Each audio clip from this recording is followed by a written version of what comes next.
حضرت عمر کے عمل سے پتہ چلتا ہے، کیونکہ حضرت عمر سے دو روایتیں، ایک 8 والی اور ایک 20 والی کیا، کیونکہ وہ بالاتفاق مضطرب ہونے کی وجہ سے ضعیف ہے. رکعتیں پڑھی ہیں، کوئی بے غبار حدیث میں ہمیں اس کا تذکرہ نہیں ملتا، کیونکہ انہوں نے جب جماعت سے 20 رکعتیں پڑھائی ہیں حضرت، تو ضعیف روایت کی تائید جب خلفائے راشدین کے عمل سے ہو گئی. بیان کر رہا ہے وہی کتنی بھی بیان کر رہا ہے کہ حضرت عمر نے 8 شروع کی ہوں. اور نماز تراویح کی رکعت 8 ہے یا 20؟ آج کا ریاکشن ہے مفتی طارق مسعود صاحب کی یہ ویڈیو. تراویح کی رکعت 8 یا 20 کون سی پڑھنی چاہیے، تو ہمیں بتائیں گے مفتی طارق مسعود صاحب اس ویڈیو میں. تو آئیے دیکھتے ہیں یہ ویڈیو. میں آگے بڑھنے سے پہلے چینل پر نیا ہے، چینل کو سبسکرائب کر لیں، ویڈیو کو لائک کریں اور دوستوں کے ساتھ شیئر کریں. تو آئیے دیکھتے ہیں، لیٹس پلے. تراویح کی نماز کیا کام کرنا ہے بھائی؟ اور تراویح 20 رکعتیں ہیں، 8 رکعتیں بولو نہیں. حضرت عمر سے دو روایتیں، ایک 8 والی اور ایک 20 والی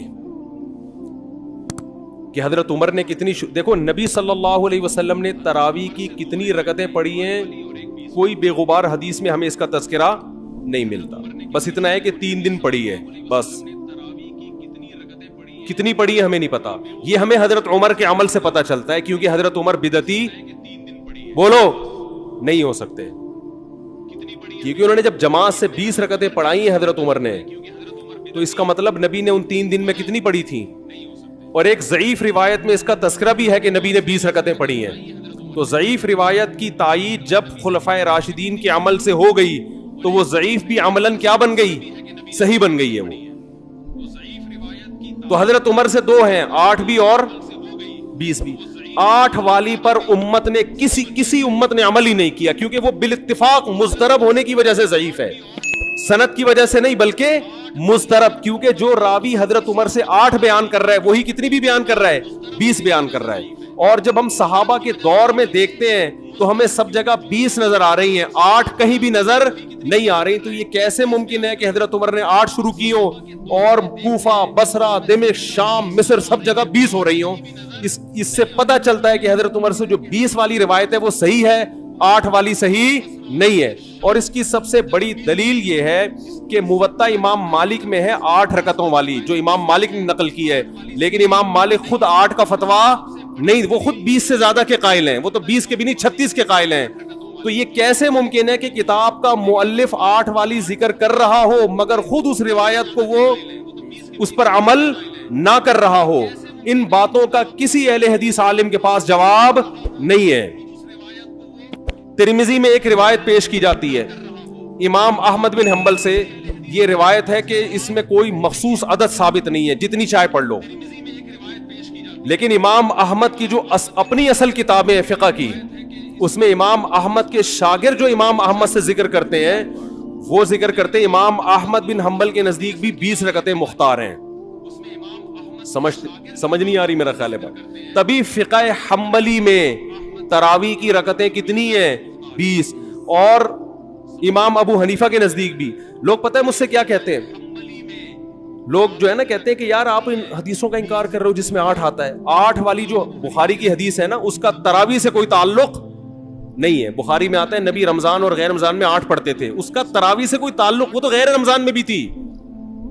اتنی سینس نہیں ہے یار، آپ ہمیں قرآن و حدیث سکھا رہے ہو اور ہمیں اپنا مقلد بنا رہے ہو، اتنے بڑے بڑے مجتہدین کی تقلید چھوڑ کے. میں لوگوں سے ایک بات کہتا ہوں، ایک قرآن و حدیث وہ ہے جو ابو حنیفہ، شافعی، مالک اور احمد بن حنبل نے سمجھا، اور ایک قرآن و حدیث وہ ہے جو 15ویں صدی کے مولوی سمجھ رہے ہیں. کس کی فہم زیادہ صحیح ہوگی؟ بولو بھائی.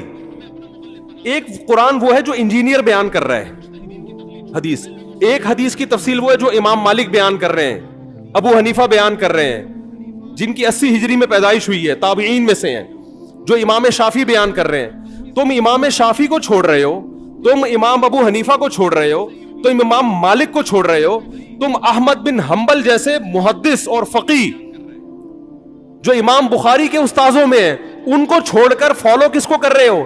انجینئر کو. اور تم کہہ رہے ہو ہم صرف قرآن و حدیث کو مانتے ہیں، ہم کسی اور چیز کو نہیں مانتے. تم قرآن و حدیث کو نہیں مانتے میرے بھائی، تم مقلد ہو، اندھے مقلد ہو. تم قرآن و حدیث کی اس تشریح کو مانتے ہو جو انجینئر کر رہا ہے، اس تشریح کو نہیں مانتے جو احمد بن حنبل کر رہے ہیں، جو ابو حنیفہ کر رہے ہیں، جو امام مالک کر رہے ہیں، جو امام شافی کر رہے ہیں, یہ بڑے بڑے تابعین, تبع تابعین, مجتہدین جن کو پوری امت نے فالو کیا ہے. تو 8 رکعت کی جو موطا امام مالک کی حدیث ہے, اس 8 رکعت پہ امام مالک نے فتویٰ نہیں دیا. کیوں؟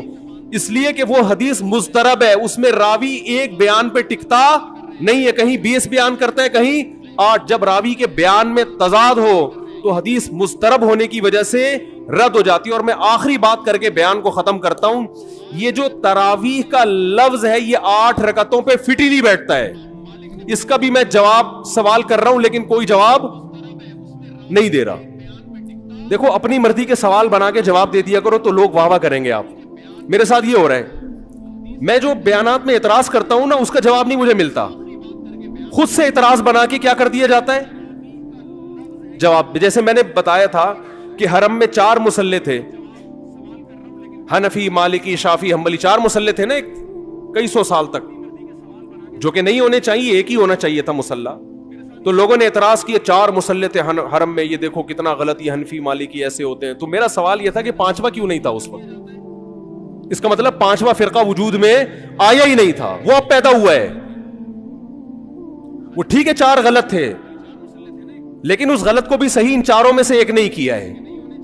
سمجھ رہے ہیں کہ نہیں بھئی ایک امام ہونا چاہیے, 4 الگ الگ جماعتیں نہیں ہونی چاہیے. لیکن اس کا مطلب 700 سال تک امت یہ سمجھتی رہی کہ اہل سنت والجماعت کے 4 نمائندے ہیں, 4 مکتب فکر, 5واں کوئی تھا ہی نہیں, لہذا اس کا کوئی مصلی تھا ہی نہیں. تو سوال یہ تھا, لیکن جب سوال یہ پوچھا جائے تو ایسے جواب ملتا ہے کہ وہ سوال ہی پی جاتے ہیں. سوال یہ جواب یہ دیا کہ غلط ہو رہا تھا, یہ بدعت ہے اور یہ بدعت ہے.